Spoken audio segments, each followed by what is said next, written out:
Apple's 11th generation iPad is just around the corner, and it looks like we're finally getting some solid upgrades. While the design might stay the same, Apple is packing in some serious power under the hood, making this one of the most exciting updates in years. The biggest upgrade, the chip. Rumors suggest the new iPad will jump from the A14 Bionic to the A18, the same powerhouse expected in the iPhone 16. That's a massive leap, putting performance on par with the M1 chip, which helps in smoother multitasking, longer software support, and even potential AI-powered Apple Intelligence features. Basically, this iPad is gearing up to be a beast. And here's another big win. Apple might double the RAM from 4 gigs to 8 gigs.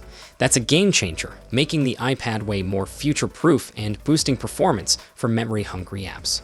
Whether you're editing videos, gaming, or just want your iPad to feel snappier, this could be a huge improvement.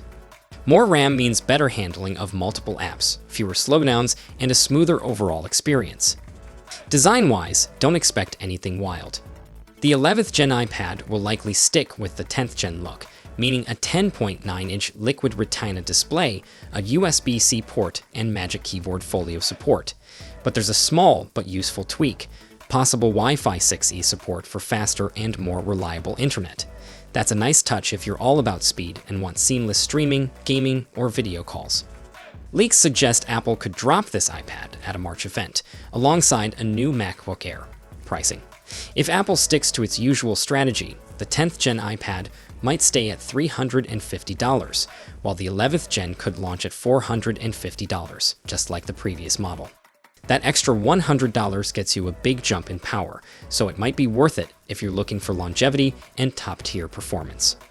So, should you upgrade? If you're rocking an older iPad, 9th Gen or earlier, this could be a killer upgrade with way better performance and future-proofing.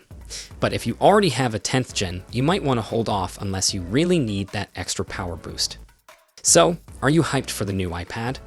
Drop your thoughts in the comments, and let's talk about it. Do you think Apple is making the right moves, or do you wish they added more features? Let's discuss in the comments section, and I'll see you all in the next one. Until then, take care.